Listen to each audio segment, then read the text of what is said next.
Welcome and thank you for joining me. My name is Mike Fryer, and tonight I'm going to be asking Tomas Lee of the Sderot Media Centre, does it really matter whether a few rockets fired from Gaza hit this small southern town in Israel, and what's the effect? Welcome, Thomas. Well, you've heard my introduction, and I'm going to be asking you the question.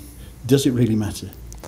Well, yes, it does. The rockets fired from Gaza are indicative of the wider security implications for Israel and global security at large, actually.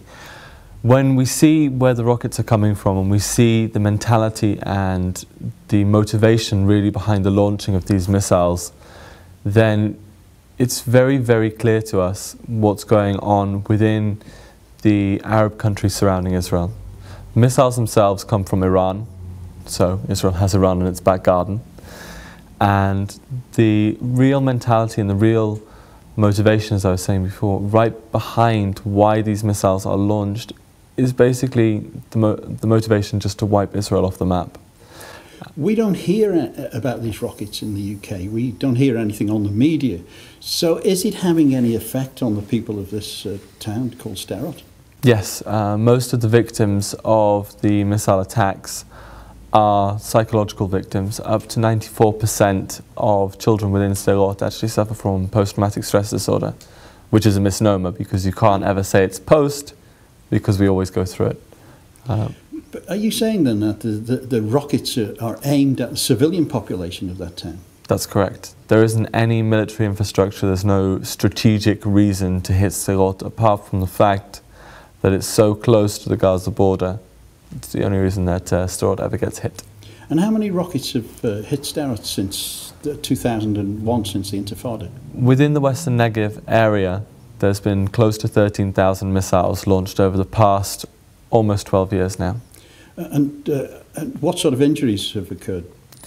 We've had fatalities, we've had serious injury, but like I said, the majority of people who are affected and damaged, if you will, by the security situation that we have on the border with Gaza are psychological injuries, psychological impact.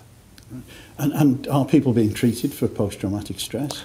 People are, but unfortunately within the south of Israel there's a lack of psychiatrists anyway. And if you look at the real victims, the real innocent victims of this conflict, there's a huge lack of child psychiatrists. Within Sderot, it's the only town in Israel to actually have a psychiatric centre under the direct auspices of the town hall. And that's it's a very good way to see the uniqueness of the situation that we live in. Okay. Now, when these 13,000 rockets have hit in just a few years, the effect has been, obviously, has been psychological. But when I was there in 2005, there were 24,000 people living in that town. Has that been changed by the amount of attacks that has been occurred in Sderot? Well, yes, in a very, very short amount of time, just under 3 years, we saw a 25% decrease in the population of Sderot. So today, the population lies at about 22,000. Slowly increasing now because property prices around the rest of Israel, so on and so forth, nothing related to the security situation. But we have seen, like I said, up to a 25% decrease in the population. The people who haven't moved don't move simply because they know that if they leave Sderot, the missiles will just follow them to Ashdod, to Ashkelon, to Be'er Sheva, to Dimona, so on and so forth, all around the country. And these communities that you just mentioned now, Ashkelon and Ashdod and those places, Be'er Sheva, they're further away from Gaza than Sderot. They are further away. So are the rockets able to go that distance now? Ashkelon now is taking a very heavy beating, if you will. Lots of missiles reach Ashkelon. Fewer reach Ashdod and fewer reach Be'er Sheva, but they are under fire. And the problem is that a lot of people have this idea that the Iron Dome system is the one cure, miracle solution for the whole issue, for the whole situation, and it's simply not, because missiles still get through occasionally. And you just need the siren to go off to cause that psychological effect that we were talking about. In Gaza, they have several different types of missiles. They have, for example, two types of Iranian missiles, one of which can reach all the way up to Tel Aviv. Right. So they can reach halfway up the country. And the Iron Dome doesn't prevent these rockets getting through then? It has a percentage effectiveness, and the IDF put that percentage effectiveness in the mid to high 90s. So yes, missiles do still get through occasionally. And now you mentioned the alarm that sounds. Now if an alarm sounds, then people are able to get to safety, and they're able to make to safe places. So what's the problem? Well, the problem is that not everyone can make it to safe places. It's fine, I can run to a bomb shelter. All of my friends can. The children I teach in school can run to a bomb shelter.